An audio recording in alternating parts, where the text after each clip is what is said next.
dirais que je suis un peu un électron libre, mais par contre, je travaille avec des personnes, des juristes, des avocats empêchés, et puis pas mal de personnes dans le milieu militaire. Et donc, je suis en contact avec certaines personnes qui veulent voir comment ça évolue, comment ces listes évoluent, avant de pouvoir se positionner. Et donc, d'ici demain ou après-demain maximum, ils prendront une décision s'ils y vont ou s'ils n'y vont pas. Donc, vous avez des informations sur mon pédigré, je dirais, sur espic.eu. C'est mon site internet, donc espic.eu.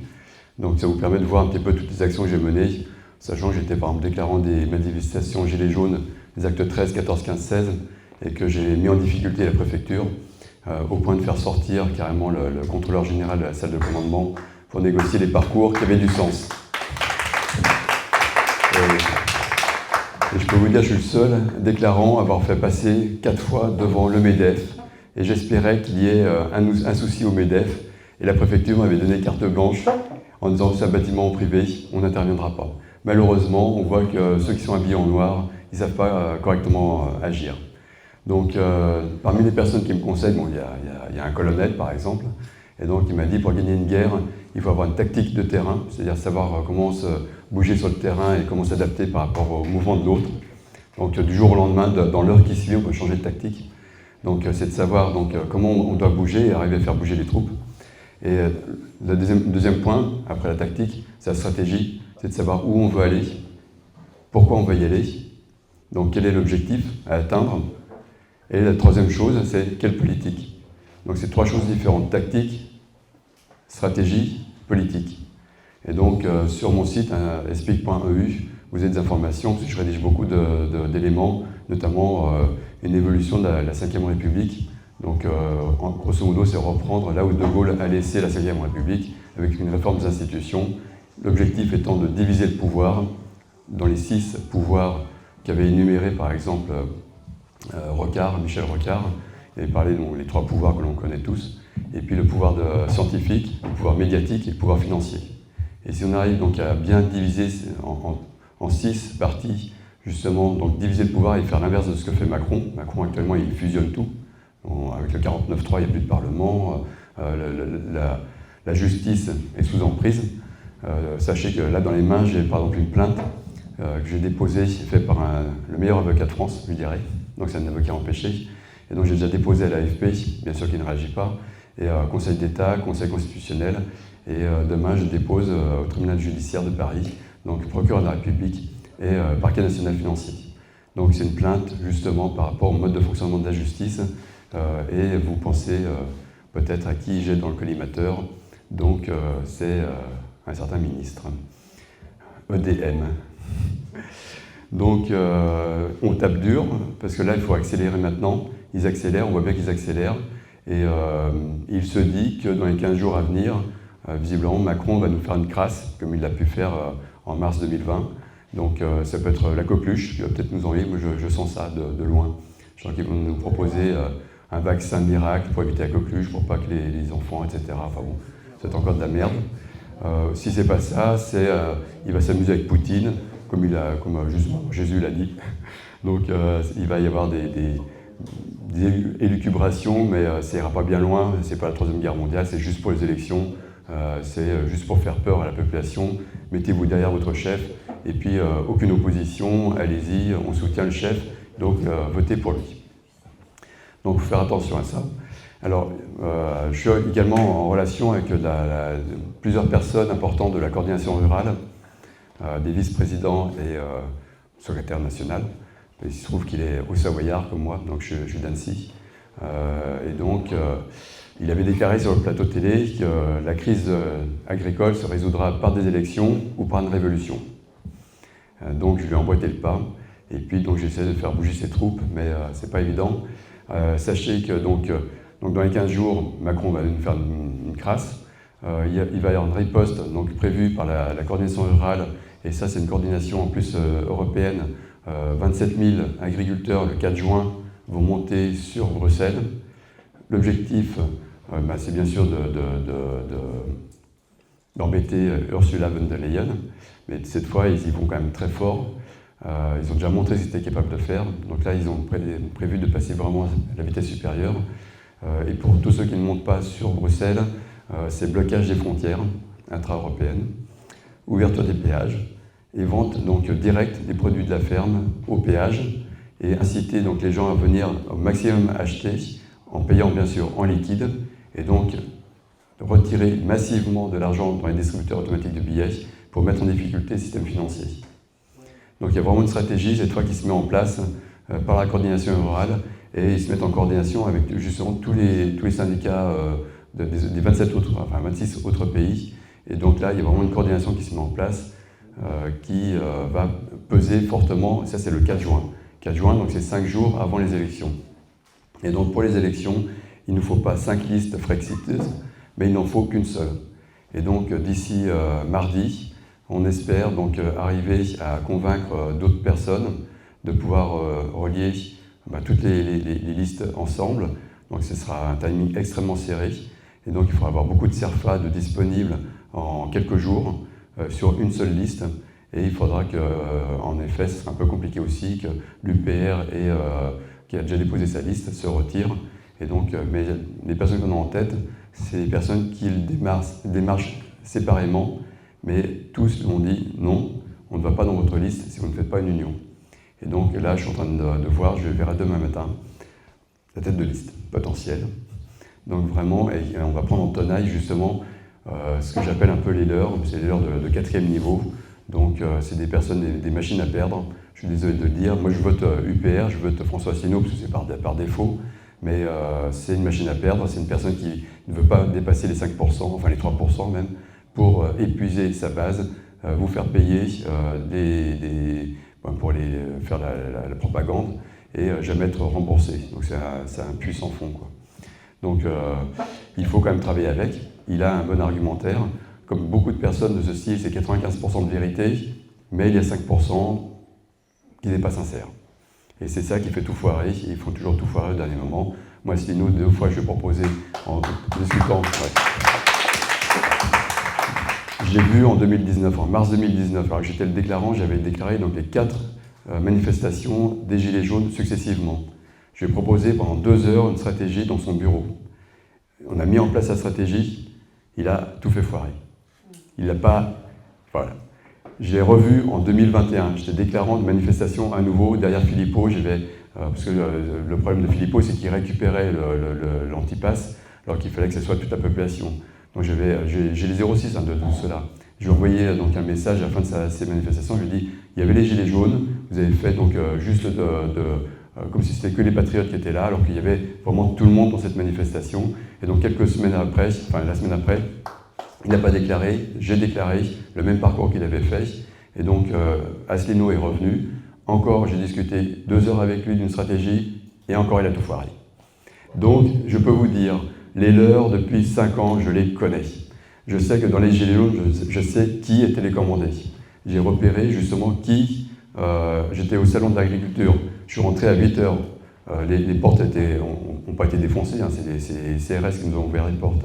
Donc c'était télécommandé, c'était voulu que Macron puisse montrer que malgré une intrusion, il arrivait à tenir bon avec ses forces de police, etc. Donc tout est télécommandé. J'ai repéré à nouveau les 3 infiltrés parmi les Gilets jaunes.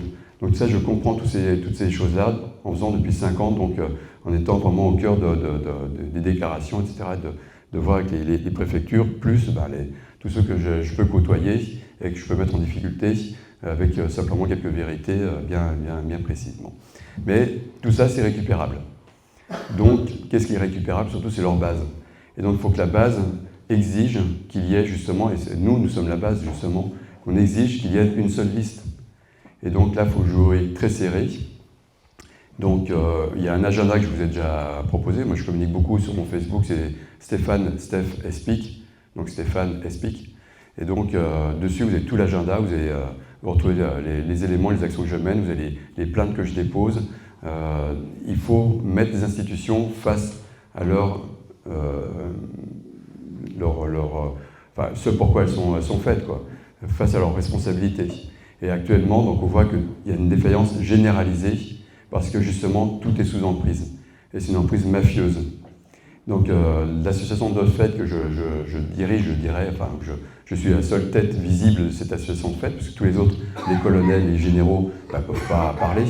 Donc ils m'envoient en fait en première ligne. Donc moi je n'ai pas d'enfant, je ne suis pas marié, donc je suis complètement libre, je n'ai pas de compte bancaire, je n'ai pas d'employeur. Les aviataires détenteurs sont infructueux. Donc voilà, j'ai 25 gardes à vue, 700 heures de garde à vue, 25 auditions libres. Donc des flics d'ici et d'Annecy me connaissent.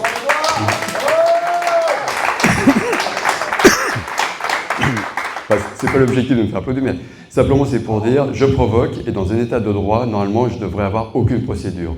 Et comme je provoque, j'ai pu voir donc, au tribunal judiciaire de Paris un procureur qui reprenait mon dossier, procureur en fin de carrière, et donc il m'a relaxé en tribunal de police parce que j'avais barbouillé complètement la permanence parlementaire de Stanislas Guérini, qui était le secrétaire national de la REM. Donc il y a une belle permanence avec plein de vitrines dans le 17e arrondissement qui est pas loin justement du tribunal judiciaire. J'ai tout expliqué comment devait fonctionner la Constitution, le référendum, etc. Et donc ce procureur a récupéré mon dossier, il a demandé la relaxe. Mais vous savez ce qu'ils ont fait? Ils ont perdu mon dossier. Et vous savez ce qu'ils ont fait encore plus fort? Ils ont carrément effacé leur rôle. C'est-à-dire au tribunal judiciaire, quand je suis passé au greffe pour récupérer mon délibéré, parce que j'étais audiencé, ils ont effacé leur rôle. Ils n'ont jamais vu ça. Et depuis, vous n'avez plus le rôle d'afficher, parce que j'avais fait une photo justement du rôle. Le rôle, c'est toutes les audiences, enfin dans l'audience, toutes les affaires qui vont passer. Donc on a les noms également des juges, etc. Et donc j'avais fait la photo de ça avec mon téléphone, j'ai présenté au greffier en chef, il a pâli, parce qu'il a vu que justement c'était affiché, et il ne retrouvait plus dans son ordinateur. C'est pour vous dire à quel point la mafia a intégré les institutions. Ce même procureur, c'était impossible, je le retrouve dans le tribunal correctionnel où j'avais mes 11 affaires, parce que j'avais également, en plus de Stanislas Guérini, j'avais Laetitia Avia, j'avais Didier Bécher, bon ça c'est à Versailles, enfin plein de députés LAREM qui m'ont fait des procès. J'ai même Macron qui m'a fait un procès avec sa femme, ou enfin je sais pas quoi. Et donc ils ont perdu à Toulon, en nullité. J'ai gagné en nullité contre eux. Il y a même, Connard Ferrand, alors je le dis parce que je suis condamné. Connard Ferrand, Richard Ferrand, donc président de l'Assemblée nationale, qui m'a fait un procès, je lui dois 1 €. J'attends toujours de le voir pour lui donner 1 €, je lui mettrai dans je sais pas où, dans la bouche. Bon. Ouais, ou voilà. Bon, en tout cas, voilà, il faut mettre les institutions face à leurs responsabilités, donc il faut provoquer intelligemment. Et donc, pourquoi j'étais relaxé notamment? Parce que je fais toujours avec un Posca, un stylo donc, qui s'efface, qui est prévu pour les vitres. Et donc, en fait, j'aurais pu faire jurisprudence si le dossier n'avait pas été perdu. Et bon. Donc, voilà, il faut intervenir intelligemment. Provoquer, donc ce que je vous propose, donc vous savez, aujourd'hui, nous étions